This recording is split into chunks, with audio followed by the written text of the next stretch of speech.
Hello students. आज की इस क्लास में हम लोग पढ़ने वाले हैं लाइट के बारे में। आपके मन में सवाल उठ रहा होगा कि लाइट है क्या। देखिए, लाइट जो होता है, कहता है कि light is the form of energy which causes the sense of visibility. यानी लाइट एनर्जी का वह फॉर्म है जो हमारे विजिबिलिटी के सेंस को, यानी हमारे पास 5 सेंस ऑर्गन्स हैं, 5 अलग अलग तरह की चीज़ों को सेंस करने के लिए, जिसमें हमारे पास एक सेंस ऑर्गेन है जो केवल और केवल किसके प्रति सेंसिबल है? लाइट के प्रति, है ना। तो ये लाइट जो है वह हमारे बॉडी में विजिबिलिटी के सेंस को कॉज करता है। विजिबिलिटी यानी देखने की क्षमता को, है ना, सेंसेबल बनाते हैं। इसी के कारण, लाइट के कारण ही हम चीज़ों को देख पाते हैं। ठीक है, कैसे देख पाते हैं? ठीक है, कैसे देख पाएंगे? तो जब रे ऑफ लाइट, ठीक है ना, जब रे ऑफ लाइट यहाँ पे किसी ऑब्जेक्ट पे पड़ती है, मान लीजिए कि यह कोई ऑब्जेक्ट है, यहाँ पे रे ऑफ लाइट आई किसी सोर्स से और यहाँ से रिफ्लेक्ट हुई, और रिफ्लेक्ट होने के बाद, ठीक है, रिफ्लेक्ट होने के बाद अगर वो हमारे आइज़ तक पहुँच जाती है, वो हमारे आइज़ तक पहुँचती है और तब, है ना, हमारे आइज़ तक पहुँची, तो हम उस ऑब्जेक्ट को देखने में कैपेबल होते हैं। पर याद रखिए, लाइट हो, वह ऑब्जेक्ट से पे टकराए भी, वह वापस रिटर्न भी हो, लेकिन अगर हमारे आइज़ तक नहीं पहुँचती तो हम उस ऑब्जेक्ट को नहीं देख सकते हैं। देखिए, इस रेज ऑफ लाइट को डिटेक्ट करने के लिए हमारे आँखों के पास कुछ सेल्स होते हैं, और वो सेल्स होते हैं cones and rods. Cones and rods होते हैं, ठीक है, कोन्स एंड रॉड्स होते हैं। और ये जो सेल्स होते हैं, ये लाइट के प्रति सेंसिबल होते हैं, और ये जो है वह कलरफुल लाइट और जो है वह ब्लैक एंड वाइट लाइट को डिटेक्ट करने में कैपेबल होते हैं। और यही हमारे लाइट को डिटेक्ट करके हमें चीज़ों को देखने में मदद करते हैं। दूसरा कहता है कि light enables us to see the things, यानी कि लाइट जो है वह हमें चीज़ों को देखने में मदद करता है। ठीक है, देखिए, लाइट जो होता है वह दो तरह का होता है। ठीक है, लाइट कितने तरह का होगा? दो तरह का होता है। एक होता है विजिबल लाइट, है ना, क्या हो जाएगा? विजिबल लाइट हो जाता है। और दूसरा जो होता है वह होता है इनविजिबल लाइट। ठीक है, इनविजिबल लाइट हो जाता है। देखिए, विजिबल और इनविजिबल में क्या डिफरेंस है? विजिबल लाइट को हम देख सकते हैं, अपने आंखों से पहचान सकते हैं, उसे डिटेक्ट कर सकते हैं। तो ऐसी रेज ऑफ लाइट जो होती हैं वो कहलाती हैं विजिबल लाइट। और जो रेज ऑफ लाइट हम अपनी आंखों से नहीं देख सकते, हमारे देखने की कैपेबिलिटी के बियॉन्ड हो जाती है, तो उसको हम लोग कहते हैं क्या? Invisible light. इनविजिबल लाइट में आपका इंफ्रारेड लाइट जो है वह सबसे ज़्यादा जो है वह आपको सुनने को मिलेगा। इंफ्रारेड कैमरा, आप कभी कैमरा में सर्च करेंगे तो कहेगा भाई ये इंफ्रारेड कैमरा। इंफ्रारेड कैमरा का मतलब क्या हो गया? कि वो रेज ऑफ लाइट जो हमारी आइज़ नहीं डिटेक्ट कर सकती हैं, वो ये कैमरा जो है वो डिटेक्ट करेगा, यानी वह इनविजिबल लाइट को भी डिटेक्ट कर सकता है। तो वो कहलाते हैं इंफ्रारेड। तो इंफ्रारेड लाइट जो होती है वो एक एग्जाम्पल हो गई। ये नहीं है कि इंफ्रारेड ही इनविजिबल है, एक एग्जाम्पल है इंफ्रारेड लाइट, है ना। और विजिबल लाइट जो होती हैं वो हम देख सकते हैं, उसे आसानी से पहचान सकते हैं। ठीक है स्टूडेंट्स, देखिए, लाइट ऑलवेज ट्रेवल्स इन रे, इन द फॉर्म ऑफ रे। किस फॉर्म में ट्रेवल कर रहे हैं? रे के फॉर्म में। आपने सुना होगा rays of light, rays of light, rays of light. तो ये रेज है क्या? देखिए, रेज क्या होता है, आपने मैथमेटिक्स में पढ़ा होगा कि रेज जो है वह मतलब एक स्ट्रेट लाइन होती हैं, जिसका एक एंड होता है, एक डेफिनिट एंड होता है, और दूसरी तरफ यह इन्फिनिटी तक बढ़ता चला जाता है। इन्फिनिटी तक कोई इसका डेफिनिट एंड नहीं होता। तो रेज भी होती है डेफिनिट, है ना, कि इसका एक एंड डेफिनिट है। एक एंड कौन डेफिनिट है? तो एक जो एंड होता है वह होता है आपका सोर्स ऑफ लाइट। क्या होता है? Source of light.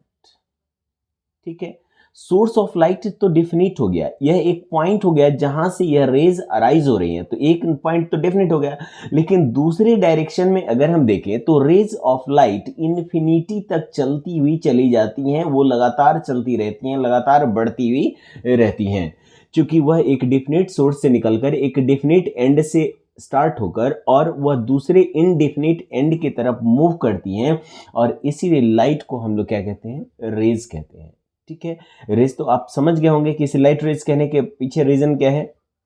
देखिए, कहता है कि लाइट जो है वह हमेशा इलेक्ट्रोमैग्नेटिक वेव के रूप में ट्रैवल करती हैं। ये क्या है, लाइट क्या है, तो कह सकते हैं कि लाइट जो है वह ठीक है, इलेक्ट्रोमैग्नेटिक, ठीक है, इलेक्ट्रोमैग्नेटिक वेव है।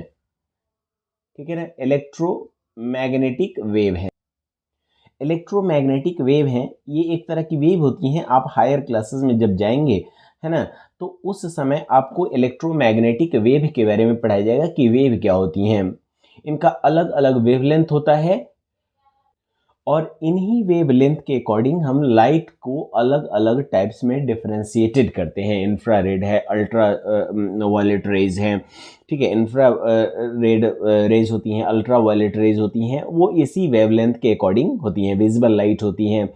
तो इसी को हम लोग आगे डिफरेंशिएटेड करेंगे। इलेक्ट्रोमैग्नेटिक वेव्स के रूप में ट्रैवल करती हैं, इनकी स्पीड बहुत ज़्यादा होती है, इनकी स्पीड इतनी ज़्यादा होती है कि इनकी स्पीड जो है, लाइट की स्पीड जो होती है, अगर लाइट की स्पीड की बात करें, ठीक है, लाइट के स्पीड की बात करें, तो स्पीड जो होता है वह लगभग 3 लाख किलोमीटर, ठीक है, 3 लाख किलोमीटर पर सेकेंड, यानी एक सेकेंड में ये लगभग 3 लाख किलोमीटर की दूरी को ट्रैवल करने में सक्षम होती हैं। तभी इन्हें सन से हमारे अर्थ तक आने में 8 मिनट सन सेकेंड्स का टाइम लगता है। 8 मिनट कुछ सेकेंड का समय लग जाता है इन्हें हमारे अर्थ तक सन से आकर पहुंचने में। तो याद रखिएगा ये जो लाइट है। अच्छा, अब कह रहा है कि जब ये रेज ऑफ लाइट किसी सोर्स से चली और सोर्स से ऑब्जेक्ट से टकराने के बाद यह हमारे आंखों तक पहुंचे, तो इसी को हम लोग कहते हैं रिफ्लेक्शन ऑफ लाइट। डिफाइन करें तो लिख सकते हैं बाउंसिंग बैक ऑफ लाइट। ठीक है, बाउंसिंग बैक ऑफ लाइट।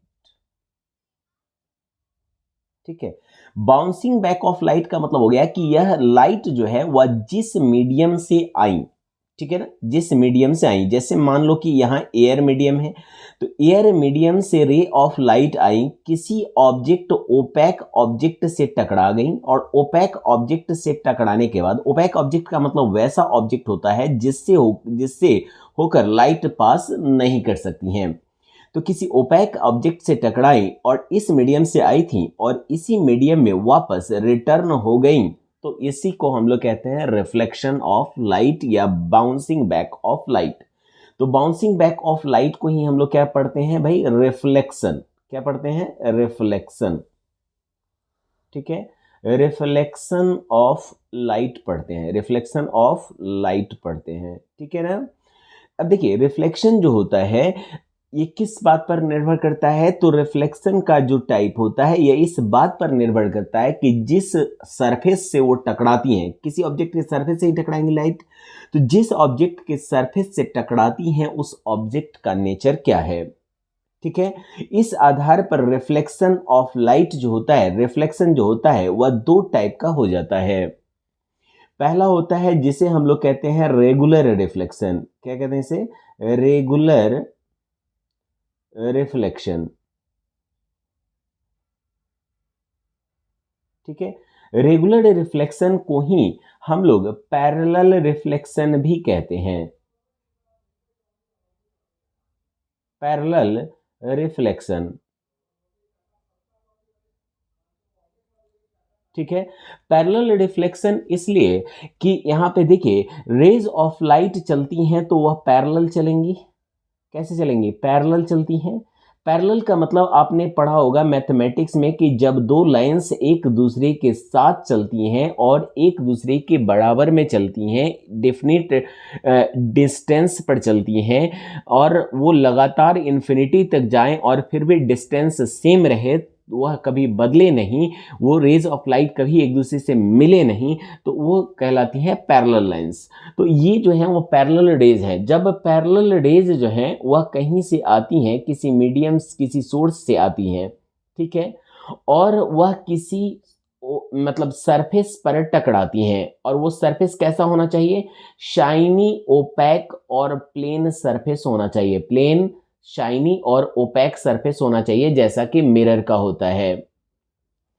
और इससे टकराने के बाद जब वो रिफ्लेक्ट होकर लौटती हैं, जब वह रिफ्लेक्ट होकर लौटती हैं, तो लौटते समय भी, है ना, रिफ्लेक्ट होकर लौटती हैं, तो लौटते समय भी ये अगर पैरेलल ही रहती हैं, तो ऐसे रिफ्लेक्शन को हम लोग क्या कहते हैं?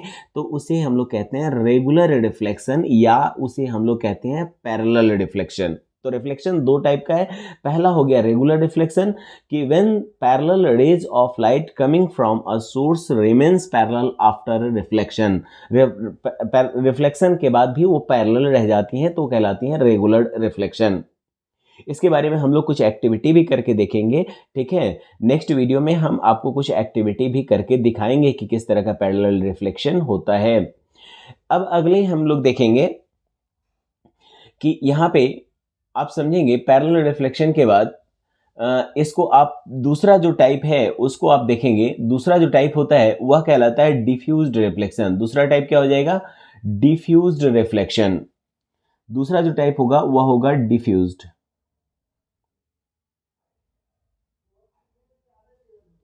Diffused reflection. अगर बात करें डिफ्यूज्ड रिफ्लेक्शन की, तो डिफ्यूज्ड रिफ्लेक्शन कैसा होता है? कह रहा है कि diffused reflection always takes place from non, है ना, या रफ सरफेस से परफॉर्म करती हैं। ये सरफेस देख रहे हैं, ये उबड़ खाबड़ सरफेस है, रफ सरफेस है, ठीक है। तो देखिए, जब पैरेलल रेज ऑफ लाइट आती हैं किसी सोर्स से, आ रही हैं तो वो पैरेलल हैं, ठीक है, आ रही हैं तो क्या है? पैरेलल हैं।